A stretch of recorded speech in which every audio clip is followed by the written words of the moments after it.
सर्दियों का मौसम चल रहा था। एक दिन बहुत ही ज़्यादा ठंड बढ़ जाती है। अरे बाप रे! आज तो बहुत ही ज़्यादा ठंड बढ़ गई है। मुझे कुछ तो करना ही पड़ेगा। अगर मुझे मेरा घोंसला गर्म रखना है तो मुझे आग जलाने के लिए लकड़ियाँ जमा करनी पड़ेंगी। नहीं तो मैं इस ठंड में मर ही जाऊंगी। लेकिन मैं ये काम अकेली नहीं कर सकती। मुझे किसी की मदद लेनी पड़ेगी। लाडो मीनू चिड़िया के पास चली जाती है।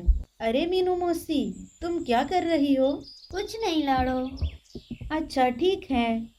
तुम बताओ लाडो, तुम यहाँ कैसे? अरे कुछ नहीं, अभी ठंड का मौसम चल रहा है ना, तो मैं सोच रही थी हमें हमारे घोंसले गर्म रखने के लिए आग जलानी होगी और उसके लिए हमें लकड़ियाँ इकट्ठा करनी होंगी। हाँ हाँ, बात तो सही है। आज गंगा मौसी मुझसे मिलने आई थी। वो कह रही थी कि ठंड के साथ साथ बर्फबारी भी होने वाली है। मेरे तो ठंड की वजह से अभी से हाथ पांव कांप रहे हैं। तो बताओ, कब जाना है लकड़ियाँ लेने के लिए? अभी शाम हो गई है। हम कल सुबह घर का सारा काम निपटा कर फिर चले जाएंगे। हाँ हाँ, कल सुबह जाएंगे। अगले दिन सुबह मीनू और लाडो लकड़ियां जमा करने के लिए निकल पड़ती हैं।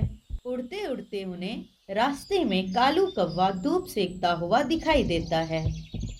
मीनू लाडो चिड़िया से कहती है, देख लाडो, ये आलसी कौवा कैसे धूप में मजे से सो रहा है।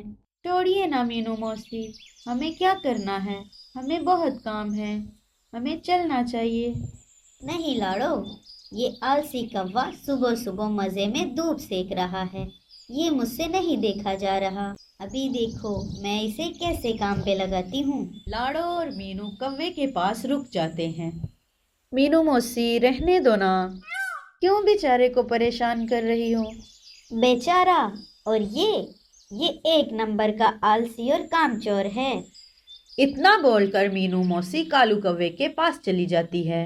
अरे कालू, तुझे कोई शर्म वरम है कि नहीं? ऐसे सारा दिन बिना काम किए कैसे लेट सकते हो तुम? तुम्हारे हाथ पांव दर्द नहीं करते? कालू कौवा मीनू मौसी की बात को सुनकर अनसुना कर देता है। अरे चुप क्यों है? कुछ तो बोल। क्या आलसी की वजह से तुझे सुनाई भी नहीं दे रहा? क्या मीनू मौसी, मैं तो यहाँ शांति से बैठा हूँ। क्या आपको मेरी वजह से कोई तकलीफ हो रही है? अगर आप चाहो तो मैं यहाँ से उठकर कहीं दूर चला जाता हूँ। अरे आलसी कौवे, मुझे मालूम है तू कितना कामचोर है। और वैसे भी तुझे कुछ और आता भी नहीं और दिन भर बस आराम सोता रहता है तू। नहीं नहीं मीनू मौसी, मैं कामचोर नहीं हूँ। मैं कुछ भी काम कर सकता हूँ। अच्छा, तो ऐसी बात है। तो चल मेरे साथ। मैं और लाडो घोंसले गर्म रखने के लिए लकड़ियां जमा करने जंगल में जा रहे हैं। कालू एक भोला कौवा था। वो मीनू मौसी की बातों में आ गया और चल पड़ा उनके साथ। हाँ हाँ, चलो चलो, मैं तैयार हूँ। देख ले, अभी तो तू हाँ बोल रहा है, बीच में फिर काम छोड़कर भाग तो नहीं जाएगा? अगर तूने ऐसा किया तो मैं तुझे अपने ग्रुप से निकाल दूंगी। फिर बैठे रहना रात में ठंड में ठिठुरते हुए। नहीं नहीं मीनू मौसी, मैं आ रहा हूँ ना तुम्हारे साथ। ये मीनू मौसी भी ना किसी को भी अपनी बातों में फंसा लेती है और अपना काम निकलवा लेती है। लाडो मीनू मौसी और कौवा तीनों जंगल की तरफ निकल पड़ते हैं। थोड़ी दूर जाकर लाडो को जमीन पर कुछ लकड़ियां दिखाई देती हैं। चलो हम यहाँ से एक एक लकड़ी उठा लेते हैं। तीनों एक एक लकड़ी उठाकर लाडो चिड़िया के घोंसले की तरफ निकल पड़ते हैं। तीनों लाडो चिड़िया के घोंसले के पास आ जाते हैं। तभी मीनू चिड़िया लाडो से कहती है, लाडो, तुम्हारा घोंसला तो बहुत छोटा है। अगर हम यहाँ लकड़ियाँ जमा करेंगे तो घोंसले में रहने के लिए जगह नहीं बचेगी और फिर हमें आग भी तो जलानी है। हम एक काम करते हैं, मेरा घोंसला बहुत बड़ा है। हम ये लकड़ियाँ मेरे घोंसले में जमा करते हैं। रात में हम तीनों वहीं आग जलाएंगे और आराम से सो जाएंगे। आप सही कह रही हैं मीनू मौसी। कालू भैया चलिए हम मीनू मौसी के घोंसले की तरफ चलते हैं। कालू लाडो की हाँ में हाँ मिलाकर पीछे पीछे चल पड़ता है। तीनों मिलकर लकड़ियां मौसी के घोंसले में रख देते हैं। चलो, हमें और भी लकड़ियां लानी पड़ेंगी। ये लकड़ियां तो हमें आग जलाने में बहुत कम पड़ जाएंगी। हमें अभी और लकड़ियों की जरूरत पड़ेगी। तभी मीनू चिड़िया पाँव में मोचाने का झूठा नाटक करती है। अरे बाप रे, उई माँ, मर गई रे।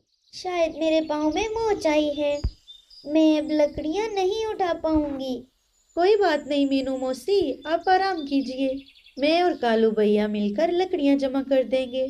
इतना बोलकर कालू और लाड़ो वहां से लकड़ियां लाने के लिए उड़ जाते हैं।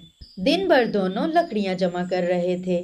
ऐसा करते करते मीनू मौसी के घर में लकड़ियों का ढेर लग जाता है।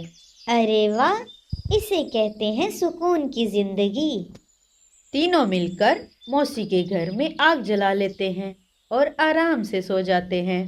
जब सुबह हो जाती है, कालू कहता है कि बहुत अच्छी नींद आई मुझे, लेकिन अब तो मुझे बहुत भूख लग रही है। भूख तो मुझे भी लगी है कालू भैया। देखते हैं मीनू मौसी के घर में कुछ खाने को है कि नहीं। लाड़ो मीनू मौसी से कहती है, अरे मीनू मौसी, आपके घर में कुछ खाने को है कि नहीं? बहुत भूख लगी है। हाँ हाँ, मेरे पास कुछ अनाज बचा है, ये लो। आखिर तुमने हमारे लिए इतना सारा काम जो किया है। दोनों थोड़ा थोड़ा अनाज खा लेते हैं। खाना खाने के बाद लाड़ो कालू से कहती है, चलो कालू भैया, हमें और लकड़ियां जमा करनी होंगी। तभी मौसी उन दोनों को रोक लेती है और कहती है, लाड़ो, तुम एक काम करो, लकड़ियों की बजाय अनाज इकट्ठा करो। घर में सिर्फ थोड़ा ही अनाज बचा है। अगर मैं अकेली होती तो अनाज बच जाता, लेकिन अब हम तीनों हैं, इसलिए हमें ज़्यादा अनाज चाहिए। आप सही कह रही हो मौसी, मैं और कालू भैया अभी निकलते हैं। दोनों अनाज लेने के लिए निकल पड़ते हैं। इधर लाड़ो और कालू मेहनत कर रहे थे, उधर मतलबी मीनू मौसी मजे से अपने घोंसले के बाहर धूप सेक रही थी। ये सर्दियाँ कितनी अच्छी होती हैं।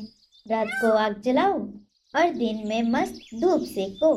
ये दोनों अनाज लेकर वापस आए, इससे पहले मुझे घर में जाकर दरवाज़ा बंद कर लेना है। मैंने उनसे झूठ कहा है कि अनाज खत्म हो गया है, लेकिन ऐसा नहीं है। मैंने पहले से ही बहुत सारा अनाज जमा करके रखा हुआ है। अब मेरे पास रात में आग जलाने के लिए लकड़ियाँ भी बहुत हैं। मेरी पूरी सर्दियाँ ऐसे ही मस्त निकल जाएंगी। इधर कालू और लाड़ो अनाज ढूंढते ढूंढते बहुत दूर तक आ जाते हैं। इन्हें वापस जाते जाते रात हो जाती है और इधर मीनू मौसी घर का दरवाज़ा बंद कर देती है। रात हो जाती है और दोनों मीनू मौसी के घर के बाहर आ जाते हैं। लाड़ो घर का दरवाज़ा खटखटाती है। मीनू मौसी, अरे ओ मीनू मौसी, दरवाज़ा खोलिए, हम हैं। शायद मौसी सो गई है, रुको मैं देखता हूँ। अरे मौसी, जल्द दरवाज़ा खोलिए, बाहर बहुत ठंड है। अगर तुम और थोड़ी देर दरवाज़ा नहीं खोलोगी तो हम यहीं जम जाएंगे। मीनू मौसी को इनकी आवाज़ सुनाई दे रही थी, लेकिन मतलबी मीनू मौसी ने दरवाज़ा नहीं खोला। वो चुपचाप अपने घोंसले में सोती रही। कालू भैया, शायद मीनू मौसी सो गई हैं। चलो, हम मेरे घोंसले में चलते हैं। मेरे घोंसले में कुछ लकड़ियाँ पड़ी हैं। हम आज रात वही लकड़ियाँ जलाकर सो जाएंगे। हाँ हाँ, तो चलो। थोड़ी देर बाद मीनू मौसी खिड़की से झांक कर देखती है। मुझे लगता है अब वो दोनों चले गए हैं। अब मैं अकेले ही आग जला लेती हूँ। मीनू मौसी आग जला लेती है। अरे बाप रे, आज तो बहुत ज़्यादा ठंड है। मुझे और लकड़ियाँ जलानी पड़ेंगी। मेरे पास तो बहुत ज़्यादा लकड़ियाँ हैं। मीनू मौसी लकड़ियों के ढेर को खींचने लगती है। तभी लकड़ियों का ढेर खिसक कर आग में आ जाता है और वो लकड़ियाँ भी आग पकड़ लेती हैं। अरे, ये क्या हो गया? कोई मुझे बचाओ। लाड़ो, कालू, कहाँ हो तुम दोनों? अरे कालू भैया, ये तो मौसी की आवाज़ लग रही है। मुझे लगता है वो मुसीबत में है। हमें जाकर देखना होगा। जैसे ही वो दोनों मीनू मौसी के घोंसले के पास आ जाते हैं, वो देखते हैं घोंसले के चारों तरफ आग लग गई थी। कालू हिम्मत और बहादुरी से दरवाजा तोड़ देता है और मौसी को आग से बाहर निकाल लेता है। मौसी के पंखों को आग लग चुकी थी। तभी कालू कौवा मीनू मौसी को पास वाले तालाब में छोड़ देता है। मौसी की जान बच जाती है। मौसी पानी से बाहर आ जाती है और कालू कौवे को कहती है, मुझे माफ कर दो, मैं मतलबी हो गई थी। पाँव में मोच आई है, ये मैंने झूठ कहा आप दोनों से, और सारा काम तुम दोनों से करवाया। तुम्हारे आने से पहले दरवाज़ा भी बंद कर दिया, लेकिन मुझे मेरे लालच की सज़ा मिल गई और मेरा एक पंख भी जल गया। मीनू मौसी को अपनी गलती की सज़ा मिल चुकी थी। तो दोस्तों, आपको इस कहानी से क्या सीख मिली, हमें कमेंट में ज़रूर बताना। और स्टोरी अच्छी लगे तो लाइक और शेयर कर देना। दोस्तों, आप सब से एक रिक्वेस्ट है, आप सब हमारी कहानी देखते तो हो मगर चैनल को सब्सक्राइब नहीं करते। अगर आपको सफारी बर्ड्स की कहानियाँ अच्छी लगती हैं तो प्लीज़ चैनल को सब्सक्राइब कर देना। इससे हमें नई नई कहानियाँ बनाने का मोटिवेशन मिलता है।